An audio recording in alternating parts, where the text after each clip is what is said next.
Jai Hind friends, welcome to Step for Special.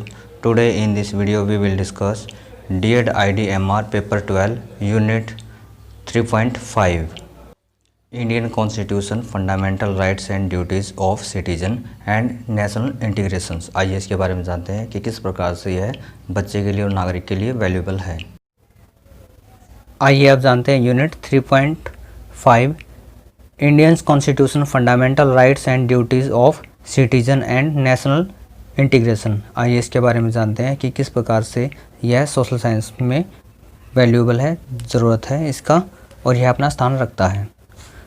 First दिया गया इसके अंदर इंडियन कॉन्स्टिट्यूशन, भारतीय संविधान। आइए इसके बारे में जानते हैं कि भारतीय संविधान का हमारे लिए क्या महत्व है और किस प्रकार से यह सोशल साइंस में अपना स्थान रखता है।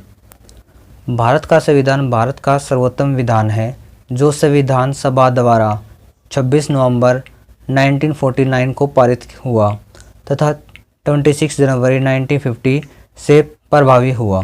अब यहाँ पर बताया गया कि जो संविधान है वह इसमें पारित हुआ था, बनकर तैयार हुआ था और 26 जनवरी 1950 को यह लागू हुआ था कि यह जो शासन प्रक्रिया है उसके अधीन इन प्रोसेस में आ गया था। यह दिन 26 नवंबर भारत के संविधान दिवस के रूप में घोषित किया गया है कि जो 26 नवंबर है वह भारत के संविधान दिवस के रूप में मनाया जाता है, इसको नॉमिनेट किया गया है। जबकि 26 जनवरी का दिन भारत में गणतंत्र दिवस के रूप में मनाया जाता है। अब यहाँ पर बताया गया है कि जो संविधान दिवस है वह 26 नवंबर को घोषित किया गया और जो गणतंत्र दिवस है यह 26 जनवरी को मनाया जाता है। इस चीज़ को हमें विशेष रूप से नोट करना है और ध्यान में रखना है कि 26 नवंबर में और 26 जनवरी में डिस्टर्ब नहीं होना है।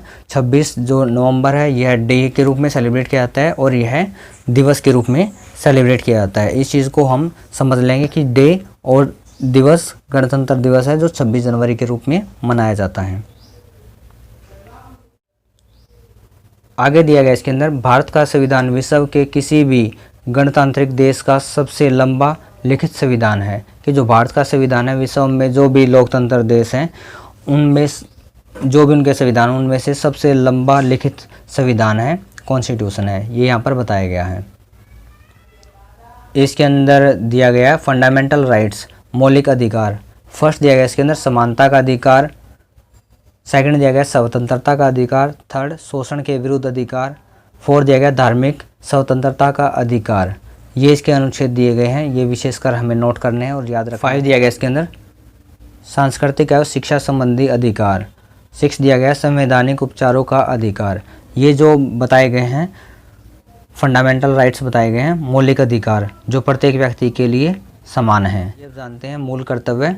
नागरिक के मूल कर्तव्य 1976 में सरकार द्वारा गठित स्वर्ण सिंह समिति की सिफारिश पर 42वें संशोधन द्वारा संविधान में जोड़े गए।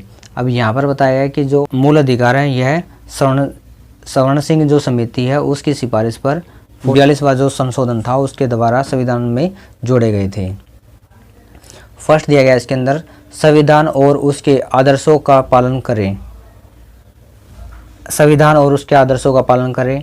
सेकंड दिया गया इसके अंदर राष्ट्रीय ध्वज, राष्ट्रीय गीत तथा राष्ट्रीय गान का सम्मान करें कि जब भी कहीं पर राष्ट्रीय ध्वज का जो होस्टिंग हो रही है या फिर राष्ट्रीय गान और राष्ट्रीय गीत का जो गान हो रहा है तो उसका हमें सम्मान करना चाहिए, उसके सम्मान में हमें आदर से खड़ा होना चाहिए। ये सब की सब जो प्रतिक्रिया हैं हमारे जो देश प्रेम की भावना है उसको दर्शाती हैं और राष्ट्र के सम्मान को दर्शाती हैं। थर्ड दिया गया इसके अंदर सार्वजनिक संपत्ति की सुरक्षा करें कि जो भी सोशल एरिया में जो इमारतें बनी हुई हैं, जो भी धार्मिक स्थान है उन सब की हमें सुरक्षा करनी चाहिए। फोर्थ दिया गया भारत की सार्वभौमिकता, एकता और अखंडता को बनाए रखे। 5 दिया गया देश को सुरक्षित रखे। 6 दिया गया समानता एवं भाईचारे की भावना को बनाए रखे। 7 दिया गया प्राकृतिक वातावरण को सुरक्षित और समृद्ध करें। 8 दिया गया व्यक्तिगत और सामूहिक गतिविधियों के विकास की ओर बढ़ने के लिए निरंतर प्रयास करें।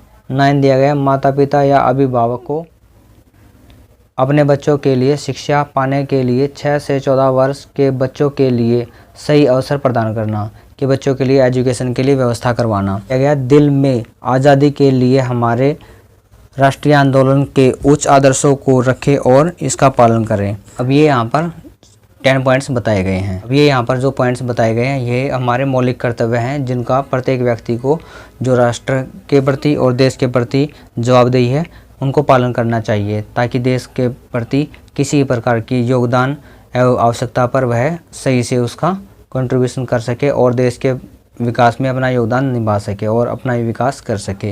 यह सोशल साइंस के द्वारा प्रत्येक व्यक्ति के लिए जो मौलिक कर्तव्य हैं उनका ज्ञान है प्रत्येक व्यक्ति को कराया जाता है, ताकि समय आने पर अनेक प्रकार की सुविधाओं के साथ देश के विकास में वह अपना कंट्रीब्यूशन दे सके और देश के विकास को बढ़ावा दे सके।